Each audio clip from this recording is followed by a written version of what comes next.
Olá, seja bem-vindo ao meu site.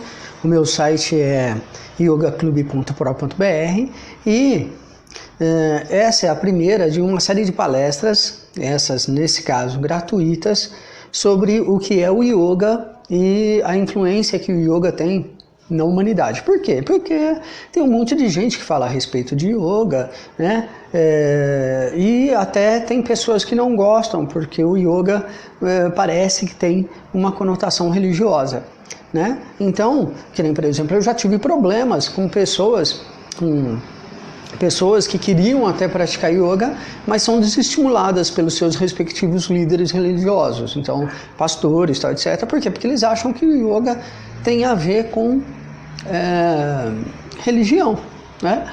E aí ele não quer a pessoa que o segue, ou que segue uma determinada religião, entrando em contato com outra religião, principalmente se ela é contrária ao pensamento religioso desse grupo, né? Então, que nem, por exemplo, o hinduísmo, né? Então a pessoa fica ouvindo o tempo todo falar de Shiva, de Ganesha, de Brahma e outros deuses indianos, ela sendo cristã, principalmente de linha evangélica, por exemplo. Aí fica um pouco difícil, né?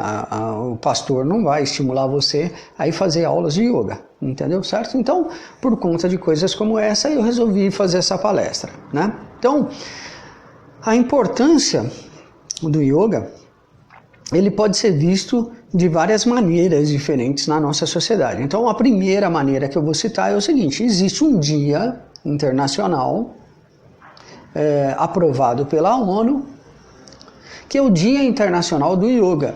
Por quê? Porque o yoga, ele é extremamente importante no sentido de manter a saúde e o bem-estar, tanto físico, quanto mental, quanto emocional, das pessoas que praticam yoga. E isso foi reconhecido pela Organização Mundial de Saúde. Esse dia foi aprovado, acho que há uns 5 anos atrás, mais ou menos, de 3 a 5 anos atrás, e esse dia internacional é o dia 21 de junho, que é quando começa o verão no hemisfério norte, certo? Esse dia é o dia que no mundo todo se comemora, então, o yoga. E aí, os vários tipos de yoga também, porque aí é isso que é interessante também você perceber. Porque como o yoga tem 8.000 anos de existência, e isso seguindo alguns padrões de escritores, do maior escritor do mundo, que é o George Feuerstein. Mas quando você pega os livros mais antigos de yoga, da cultura indiana, alguns chegam a se remeter a 20, 25, até 30.000 anos antes, 33 até eu já ouvi, 33.000 anos antes de Cristo. Já existia o yoga, né? E aí, inclusive, nós vamos falar também a respeito desse tipo de yoga, que é a história do yoga, que vai ser o próximo vídeo, né? Nesse vídeo eu vou falar da importância do yoga só. Então, os livros mais recentes falam, os livros aprovados, que têm comprovação, né, que têm aceitação do público mundial, ele cita o yoga há aproximadamente 8.000 anos, tá? E nesses 8.000 anos é óbvio que surgiram vários tipos de yoga, tá?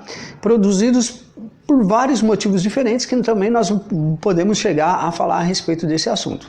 Mas e aí o yoga, esse yoga múltiplo, esse yoga, inclusive por conta dessa multiplicidade, o George Feuerstein chama o yoga de manifestação cultural multifacetada, né, tá? Por conta dessa multiplicidade de formas de execução e de formas de se fazer o yoga, ele é feito de várias maneiras diferentes, dependendo do lugar do mundo onde você está. Então, essa é a grande questão, né? Tá? Mas, de qualquer forma, e independentemente do tipo de yoga que você pratica, com certeza é yoga. É chamado de yoga. Tá? E esse yoga foi aprovado pela ONU. Então, da onde vem essa importância? essa importância, a primeira importância que eu vou dizer para você, né, que é assim, para justificar esse Dia Internacional, é que existe uma compilação de livros, de livros que são considerados importantes, que foi uns 3 anos atrás, 2 anos atrás, uma relação dos 100 livros que mais influenciaram a humanidade. É interessante, porque é óbvio que esses 100 livros vão mudar, porque naquela época, há 5 anos atrás, a China não era tão importante no mundo, né, tá? Mas, considerando, né, que aquele momento histórico, existiam 100 livros que mais influenciaram a humanidade. E aí eu vou citar o primeiro e o segundo, para você ter uma ideia da importância desses livros, e depois eu vou falar dos 4 livros que mais influenciaram a humanidade. É lógico que a classificação deles não está muito no topo, né? Ele está mais para o fim, assim, mais para o fim não, ele está no meio, aí depende de qual assunto que ele trata, né? Então, vamos lá. Qual é o livro mais importante da humanidade? O livro mais importante da humanidade, que já foi copiado e traduzido para várias línguas diferentes e várias vezes, né, é a Bíblia Sagrada. Então, a Bíblia Sagrada foi o primeiro livro, é o primeiro livro mais importante. E aí eu estou citando isso justamente para você ver a importância desses livros, né, desses livros que nós vamos citar aqui. O segundo livro mais importante é o que eu considero mais fantástico também, ou tão fantástico quanto o primeiro, que é Os Elementos, que é um livro de matemática do Euclides, onde ele explica a geometria, onde ele fala do que é o ponto, da função da reta, o que é um segmento de reta, e etc. Aí você fala, nossa, isso é chato, hein? Então, mas é um dos livros mais copiados do mundo, né? Porque é nessa relação, é disso. Então, primeiro é a Bíblia, depois é os elementos. Né? Então, a matemática, isso prova a importância da matemática no mundo todo. E não é assim, às vezes você pensa a matemática, certo? Só como você aprendeu na escola, e não é assim. Que nem hoje, até a psicologia usa da matemática, que nem no curso que eu dou sobre Mindfulness, eu falo dos instrumentos mentais, e nos instrumentos mentais, 2 estão contidos nesses 100 livros que nós estamos citando aqui, né? Que é o livro do Freud, certo? E o outro é a matemática. A matemática que é fundamental, é uma das maneiras de você medir aquilo que é imperceptível, né? Entendeu? Então, ou pelo menos que não é tão facilmente visível aos olhos. Então aí você pode usar, que nem por exemplo a estatística descritiva e inferencial, você pode usar a probabilidade, né? Que a probabilidade é uma matemática da incerteza, né? Tá? Então é uma matemática que não diz exatamente o que é, porque não é o que é exatamente, mas a probabilidade daquilo acontecer. Então ela é muito usada tanto na física quântica quanto na psicologia, certo? Esses são os 2 livros. Agora nós vamos falar dos 4 livros que mais influenciaram a humanidade e que citam o yoga, certo? De alguma forma. Então o primeiro é o Veda. Os Vedas, eles são responsáveis por uma religião, né? O que é o hinduísmo, por exemplo, né? Os Brahmanes são a parte da sociedade indiana que interpreta os hinos sagrados dos Vedas. Só que nos Vedas, inclusive, tem uma parte, um texto lá, uma estrofe, que diz o seguinte, que os deuses só se transformaram em deuses a partir da prática de tapas. Tapas é um tipo de prática de yoga antigo, né? E tapas no yoga mais moderno, né, do Yoga Sutra para cá, né, do século II a.C. para cá, ele é considerado uma das técnicas do yoga, é um dos preceitos éticos do yoga. Tapas significa autossuperação, tá? Austeridade, aí tem várias significações possíveis para para esse texto. Mas de qualquer forma, entendeu? Então era a partir da prática de um tipo, ou de uma característica, ou de um preceito do yoga. Então os deuses só se transformaram em deuses a partir de uma das práticas do yoga, certo? Depois até tem, que é também o quarto livro aqui desses, que eu vou citar, que fala muito a respeito de tapas também, né? E numa frase interessante. Aí, o segundo livro que mais é citado, né, nessa relação dos 100 livros que mais influenciaram a humanidade, é os Upanishads. As Upanishads, que tem vários textos, hoje são centenas, né, de Upanishads, ela está descrita nesse livro do George Forstein, que eu estava citando, e as Upanishads falam de vários tipos de yoga, inclusive de vários tipos de yoga diferentes, inclusive a prática da maioria dos tipos de yoga hoje no mundo, que inclui asanas e pranayama, é tirado de uma das práticas citadas no Upanishad. Né? Esse conceito básico de aula de yoga, que é baseado na respiração e nos asanas, é um tipo de yoga. Está citado numa das Upanishads. O terceiro livro é o Mokshadharma. O Mokshadharma é uma série de livros, inclusive entre eles está o livro mais popular do yoga, que é o quinto livro, que é chamado de Bhagavad Gita. Mas o Mokshadharma, ele foi usado principalmente pelos alemães, né? E particularmente pelo Hitler. Então, inclusive, as teorias de foguetes, o desenvolvimento de armas como o V2, né, que é um foguete da Segunda Guerra, usado na Segunda Guerra Mundial, né, que os alemães estavam desenvolvendo, que hoje tem o Scud, né, quer dizer, como fala, mísseis teleguiados, etc. Ele é um conceito que foi descrito pela primeira vez no Mokshadharma.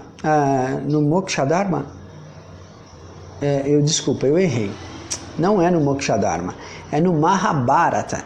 Ele foi descrito no Mahabharata, inclusive isso, é o Mahabharata, que é o quinto livro, é o Bhagavad Gita. Né? Tá? Então, lá tem várias armas de guerra diferentes, tem mísseis teleguiados e uma guerra no céu, inclusive entre os deuses. Né? Isso foi descrito no Mahabharata. O Mahabharata, o quinto livro dele, inclusive, né, que é o Bhagavad Gita, é o livro que deu origem a uma religião, que é o Hare Krishna, certo?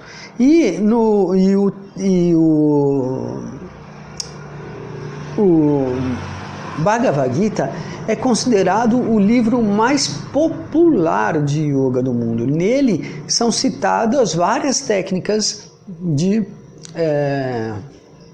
yoga, e como o texto é lindo, é um texto fantástico, ele é considerado o livro mais popular de yoga do mundo, certo? Até por conta do Prabhupada e dos Hare Krishnas também, mas entendeu? Esse é o caminho, né? E o último livro que eu vou citar aqui é o Dhammapada. O Dhammapada são os textos do budismo. Então o budismo, o Buda, o Siddhartha Gautama, ele era um praticante de yoga, né? Das práticas antigas, das práticas aborígenes, das práticas do yoga antigo, né? Então do yoga primário, o proto-yoga também às vezes é chamado, né? Então, e aí dessas técnicas, aí daí, né, quando ele começa a praticar as técnicas, aí ele vê que a questão não são as técnicas, principalmente alguns tipos que eram mais de autoflagelação, né? Tá? E aí ele pega e fala uma frase que é muito conhecida até hoje e que as pessoas repetem sem ter a noção do que significa essa frase. Porque a função do aforismo é isso, né? E a frase é a seguinte, é que não existe o certo e nem o errado, o que existe é o caminho do meio. Né? Tá? Então, esse caminho do meio tem uma série de significados diferentes, né? E principalmente para aquela pessoa que é praticante de um yoga sério, de um yoga comprometido. E isso talvez seja uma das coisas que a gente vai ver ao longo em cursos de yoga e etc. Tá? Mas esse é o Dhammapada, e aí o Dhammapada também são os 4 livros. E também deu origem a uma religião, né, que é o budismo. Aí existem vários tipos de budismo diferentes, o Mahayana, o Narayana, o Theravada, né? E para você ter uma ideia do Theravada, né, saiu o Mindfulness, segundo o criador do Mindfulness, que é o Jon Kabat-Zinn. Mas é só para você ter uma ideia de como funciona isso e de como isso vai ganhando muitas capilaridades, certo? E é óbvio que uma coisa que tem 8.000 anos, né, considerando por um aspecto 8.000 anos de existência e por outro aspecto 25 a 30 mil anos de existência, vai ter influência em várias áreas do conhecimento. E aí agora nós vamos falar então de uma outra área do conhecimento em que o yoga fortemente influencia, que são os trabalhos científicos. Então, hoje, quando eu olho o banco de dados da VPN, né, da USP, você vai encontrar mais de 3.800 trabalhos científicos que citam o yoga de uma ou de outra forma, tá? Aí você fala assim, como assim de uma ou de outra forma? Então, eles citam, tem trabalhos que falam do yoga aplicado à psique, à psicologia.